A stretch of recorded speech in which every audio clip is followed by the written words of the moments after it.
Hey guys, Nash Mackey here, rapid breakthrough and personal performance coach. Thank you for checking out this video, an incredibly important and special video. This is a clip that was taken from the full interview I did with Dr. John Demartini on my podcast, the Thoughts on Purpose podcast. You will find the link to that full interview somewhere in this video or below this video. Definitely worth checking out. John delivered so much gold, in particular, the gold he delivered about parenting. Now, I've got 3 kids with my amazing wife, Cassie, and I don't know about you, but no one handed me a manual when I became a parent saying, this is how to do it. This is the 5-step formula to follow to have a great bond with your kids. Parenting really is this ongoing journey of growth and understanding this unique being who we're blessed to raise, and we get to help and support become really empowered humans in the world. And that's why I was so determined to ask John this question, because John, obviously, for those of you who don't know him, he's a specialist in human behavior. He's a researcher, author, global educator. He works with millions of people around the world. He's got so much knowledge in this area of human development and humans living their most inspired lives. So that's what we all want for our kids. Let's be honest. We all want our kids to live the best lives possible. So I'm excited to bring you this clip. Make sure you leave a comment. Make sure you like it. Make sure you share it out with anyone you feel would value. Thank you for being here and enjoy the clip. The subject of discipline is something that I find fascinating, and there are so many opinions out there. I would love to learn from you what you believe is the most effective way to raise children who will essentially thrive in the future. Well, every child, like every human of any age, lives by a set of priorities, a set of values in their life. In the 1950s and 60s, maybe, they used to be thought that, parents have to give values to kids to socialize them or get them functioning or whatever. But the truth is, children have values right from the beginning, and they have their goals and dreams. It may be Zorro, like I was when I was a kid, or it may be Batman or something, or it may be a video leader.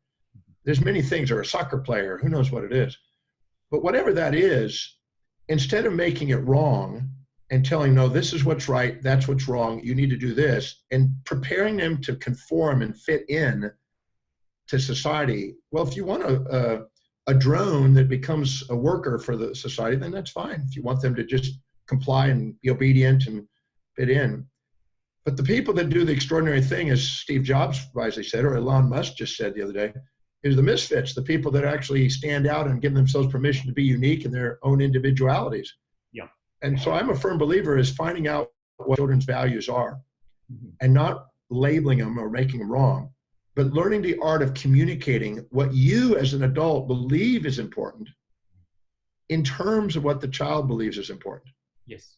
If somebody came to you and you had a company and they were a potential customer, if a person came there, they have a set of values, a set of needs, yes. And they're not loyal to you, they're loyal to their values, and they're wanting to fulfill those values. That's why they're looking for a product, service, or idea that you are providing.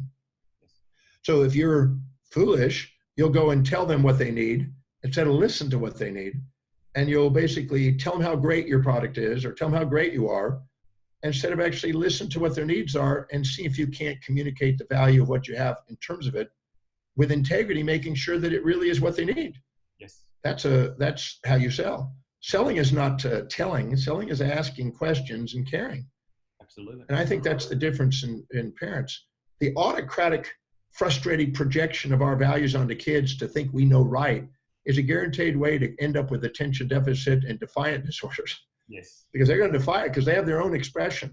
Absolutely. But caring to find out what the children's values are. I had a gentleman in Sydney, Australia, actually, that was sitting in the front row of my program about 5 years ago, I guess. Mm-hmm. And he said something about, I have a child that's, disobedient and is getting in problems in early school and this and that. And I sat down and I explained to him, we determine what the child's values are by looking at what he does, by how they fill their space and spend their time and what energizes them, what makes them inspired and what they spend their money on and what they're disciplined and do spontaneously and things. We have a series of criteria, as you know, on my website and how to do that.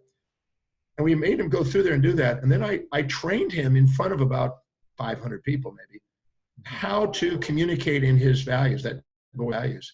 Wow. And I came back 3 months later and I was speaking again. He was again in the front row, this father. And except this time he had his son with him. And I gave him the microphone and he says, I love my son. I've always loved him. But now we're communicating in ways I had no idea was possible. Wow. Instead of trying to fix him and change him and make him fit in and stuff, I'm honoring his reality as it's evolving, because his reality, his values are going to be changing over the decade. Mm-hmm. You know, children may want to play and then they may want to socialize, and there's different things. And whatever it is, it's not wrong at that stage. Yes. But we have to communicate. So if we can show them how doing what we think will help them in their life, will help them fulfill their values, they'll become engaged and inspired to do it. And there's a skill at doing it, but a great leader knows how to do that. A great leader is not an autocrat with the punishment, reward, and motivations, which is a symptom. They're inspired visionaries that know how to communicate in people's values. And when people's values are being filled, they're seen charismatic. So a parent can do the same thing. They're a leader of the family, but they're not to autocratically project. They're there to communicate the value. When teachers do that, children are inspired to go to class.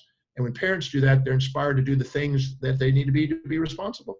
It's not about forcing them. It's about communicating with them the values, in their values of doing it. So the kids are making decisions to do it. So there's a spontaneous, intrinsic drive to do it instead of a forced motivation from the outside. Otherwise, they live their whole life by extrinsic motivation instead of intrinsic inspiration.